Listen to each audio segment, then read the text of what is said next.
दोस्तों आज 20 सितंबर से छत्तीसगढ़ के धमतरी जिले के कायाकुरीडीह गांव से आज शिव महापुराण की कथा शुरू हुई है।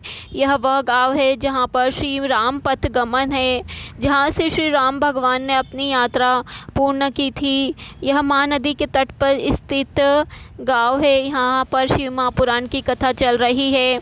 इसमें सबसे पहले पंडित जी ने कहा कि पितृपक्ष में हमें डरने की ज़रूरत नहीं है, पितरों से डरने की ज़रूरत नहीं है कि पितृपक्ष में ये न करे वो न करे, नए कपड़े ना पहने, कोई दुकान का मुहूर्त नहीं करे, बल्कि इस पक्ष में तो हमें खुश होना चाहिए कि हर समय केवल देवताओं का आशीर्वाद हमारे साथ रहता है, लेकिन पितृपक्ष में देवताओं के साथ साथ हमें पितरों का भी आशीर्वाद प्राप्त होगा, इसलिए हमें डरने की ज़रूरत नहीं है।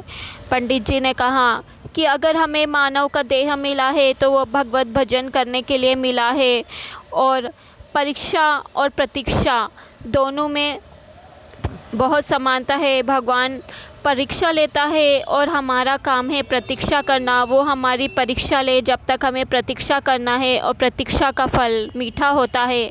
हमें अपने विश्वास को दृढ़ रखना है।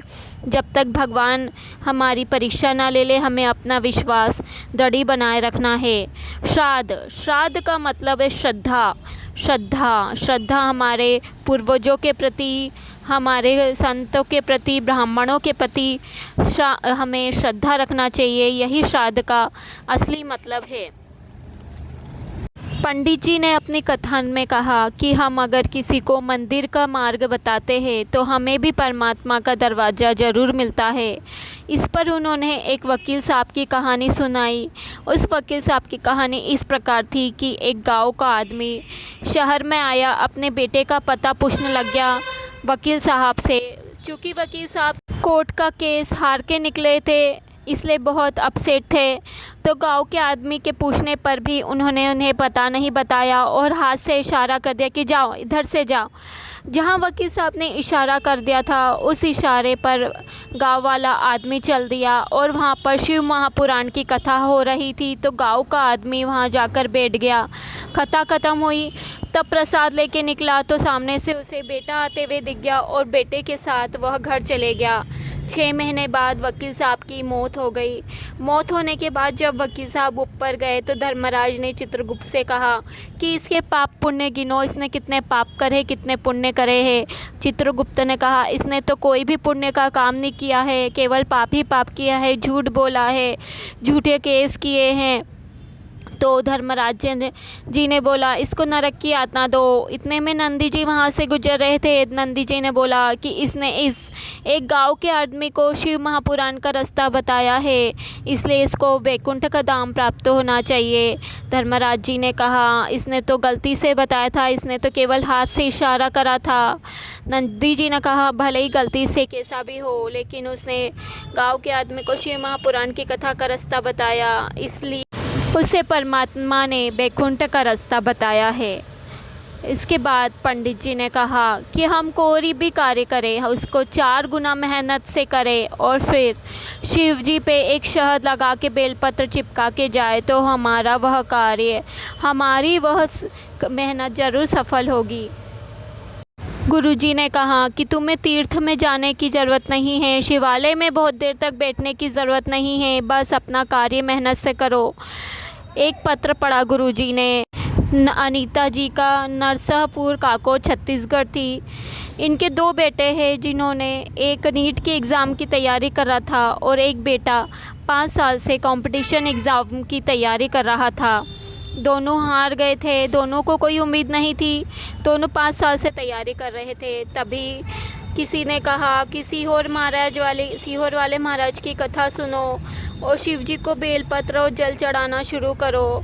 तो उन दोनों ने ऐसा ही किया, और फिर उसके उन्होंने जब एग्ज़ाम दी, बेलपत्र पर शहद लगा के गए, तो एक बेटा जो कंपटीशन एग्ज़ाम की तैयारी कर रहा था उसका रेलवे में बड़े पद पे सिलेक्शन हो गया, और एक बेटा जो नीट की एग्ज़ाम की तैयारी कर रहा था वो डॉक्टर बन गया। पंडित जी ने कहा, जो जल चढ़ाता है बाबा उसका हाथ पकड़ ही लेता है।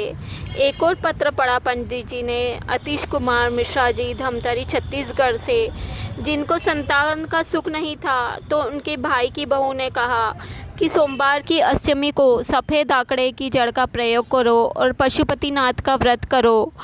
जब उन्होंने यह प्रयोग करा 10/1/2022 को सफ़ेद आंकड़े की जड़ लाके बांधी और पशुपति व्रत किया, तो 8 साल बाद उनके घर में संतान की प्राप्ति हुई।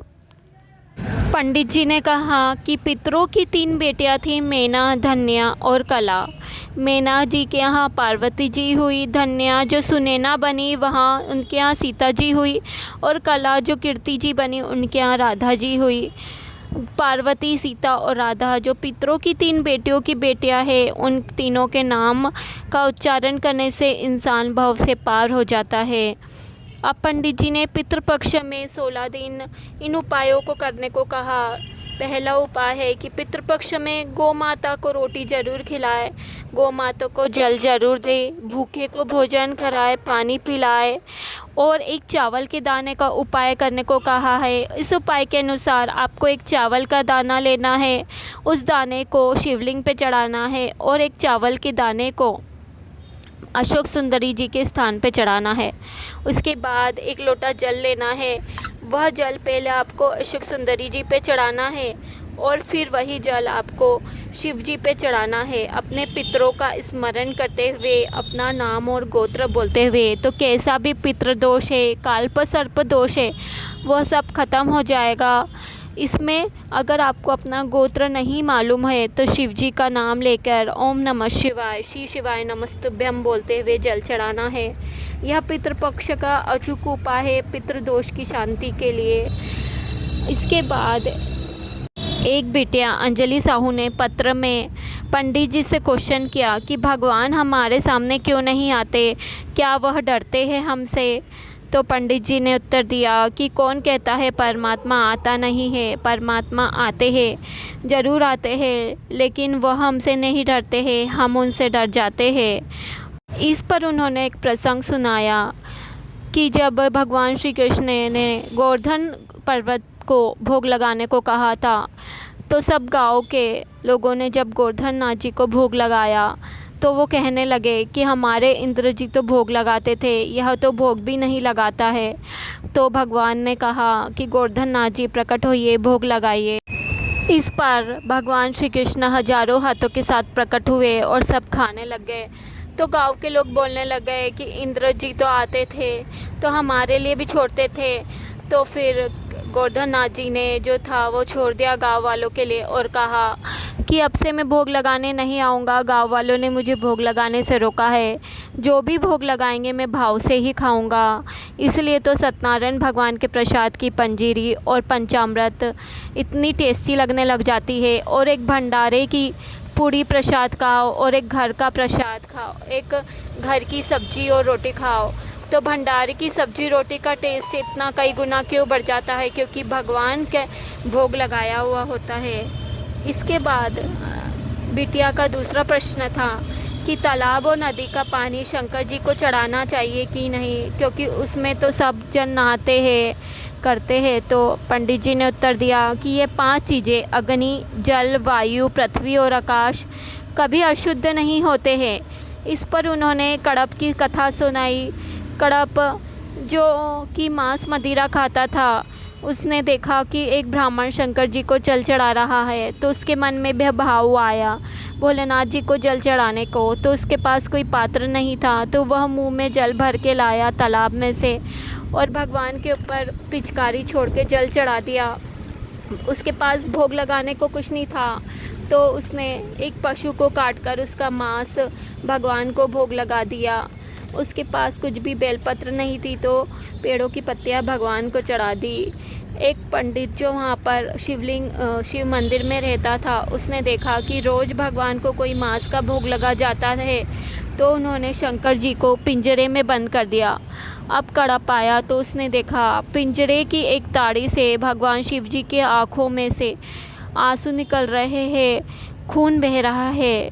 तो कड़प ने अपनी आँख निकालने लग गया भगवान शिव उस शिवलिंग पर लगाने के लिए ताकि उनकी आँख अच्छी हो जाए। तो भगवान प्रकट हो गए। तो इस कथा से उन्होंने बताया कि यह सीख मिलती है कि भगवान केवल भावना देखते हैं, यह नहीं देखते तुमने कैसा जल चढ़ाया, क्या चढ़ाया, वो केवल भगवान भावना देखते हैं। भगवान कभी अपने बच्चों से रुष्ट नहीं होते हैं। अहंकार को हटाकर अगर हम भगवान से मिलने जाएंगे तो भगवान हमें ज़रूर मिलेंगे। उन्होंने कहा कि 3 चीज़ों से हमें दूर रहना चाहिए, पराई नारी, पराया धन और मदिरा से। मदिरा करने जो पीते हैं उनके घर में कोई इज्जत नहीं होती और उनके घर वालों की भी कोई इज्जत नहीं होती है। इसलिए हमें मदिरा से दूर रहना चाहिए। इसके बाद उन्होंने तीसरे प्रश्न का उत्तर दिया कि कौन से देवता शीघ्र राजी हो जाते हैं। तो उन्होंने कहा शिव जी के आगे 3 ताली बजाओ, नहीं हो पाए तो शिखर का दर्शन कर लो, वो भी नहीं हो पाए तो उनके सामने से मुस्कुराते हुए चले जाओ तो वो राजी हो जाते हैं। इसके बाद उन्होंने एक पत्र पढ़ा। परमेश्वरी बाई जिला धमतरी की रहने वाली है। उनके बेटे 2 साल से नौकरी के लिए प्रयास कर रहे थे, लेकिन नौकरी नहीं मिल रही थी।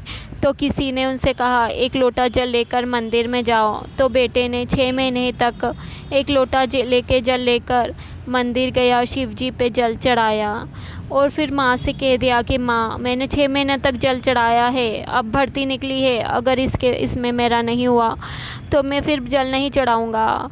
और बाबा की कृपा से उन्हें सरकारी नौकरी मिल गई और बीएसएफ में उनका चयन हो गया। उसके बाद उन्होंने दूसरा पत्र पढ़ा, जिसके अनुसार सरकारी बोरीवली जिला से दौलत राम यादव जी को बाबा ने सरकारी नौकरी दिला दी, उनकी पदोन्नति हो गई। जब उन्होंने 5 पंडाल में बैठने का प्रण लिया था और बाबा की कृपा से जब वो 5वें पंडाल में बैठ के कथा सुन रहे थे, उसी समय उनकी पदोन्नति हो गई और उनकी जो सरकारी नौकरी थी वह पक्की हो गई। उसके बाद उन्होंने देवराज की कथा सुनाई कि घर की नारी और पर नारी में बहुत अंतर रहता है। पर नारी जो रहती है वह केवल शरीर से और जेब से प्रेम करती है। अगर शरीर में कुछ नहीं रहे और जेब खाली हो जाए तो पर नारी भी साथ छोड़ देती है। लेकिन घर की नारी अगर कैसी भी दुख तकलीफ़ हो वह हमेशा साथ देती है। वह फिर भी आपके लिए करवा चौथ का उपवास रखती है। देवराज जो ब्राह्मण था वह जो पर नारी के लिए रानी हार लेने गया और रानी हार लेने गया तो उसके शरीर में ताप पड़ा और वह जाकर शिव मंदिर में जाकर बैठ गया। वहाँ से गया, बेलपत्र के नीचे उसकी मौत हो गई। चूँकि बेलपत्र के पेड़ के नीचे उसकी मौत हुई थी तो शिव जी के गण उसे लेने के लिए आया। उसने बोला कि मैंने कौन सा पुण्य करा था जिससे मुझे शिव जी के गण लेने आए। तो उन्होंने बोला कि तुम्हारे माँ के पुण्य के कारण तुम शिव मंदिर पहुँचे और शिव मंदिर के पुण्य के कारण तुम्हारी मौत यहाँ बेलपत्री के पेड़ के नीचे हुई है और इसी के पुण्य से तुम्हें शिवधाम मिल रहा है। इसके बाद महाराज जी ने एक पत्र पढ़ा जिसमें एक महिला जो गर्भवती थी, जब 6 महीने की उसने सोनोग्राफी कराई तो उसमें आया कि बच्चा ख़राब हुए, उसे निकाल देना ही ठीक रहेगा। उसकी धड़कन नहीं है, उसका हृदय दूसरी साइड है, फेफड़े ढंग से चल नहीं रहे और सारे अंग बेकार से है। तो जब वह दूसरी जगह भी उसने सोनोग्राफी करवाई तो उसमें भी यही आया। तो अब वो बच्चा निकलवाने के लिए गई पति के कहने पर। तो डॉक्टर ने बोला आप सरकारी अस्पताल में पहले साइन करवा के लाइए, उसके बाद यहाँ पर बच्चा निकलवाया जाएगा। तो जब वह बच्चा निकलाने के लिए सरकारी अस्पताल में साइन करवाने के लिए गई तो वहाँ पर मैडम नहीं थी। तो वहाँ पर किसी ने उनसे बोला कि आप बच्चा निकलाने से पहले शिव जी को मंदिर जाइए, शिव जी को जल चढ़ाइए और सीहोर का रुद्राक्ष बुलाकर उससे उसका जल पीना शुरू कीजिए। उसने ऐसा ही किया। सीहोर का रुद्राक्ष बुला के उसे गलाती, जल पीती, शिव जी को जल चढ़ाती, आचमन करती। फिर जब बच्चा पैदा हुआ, ऐसे करते करते 9 माह निकले और बच्चा पैदा हुआ तो एकदम स्वस्थ पैदा हुआ। एक और पत्र के अनुसार एक व्यक्ति जिसका ना व्यवसाय चल रहा था ना उसकी ज़मीन पे फसल आ रही थी, जब उसने शंकर जी को चढ़ा हुआ जल अपने व्यवसाय वाली जगह पे, अपनी दुकान पे, छोटी सी दुकान पर और अपनी ज़मीन पे छीटा तो ज़मीन पे उस पर धान भी आने लग गई और उसकी छोटी सी जो दुकान थी वह भी चलने लग गई। इसके बाद पंडित जी ने बिंदु का चरित्र सुनाते हुए इस कथा को विराम दिया।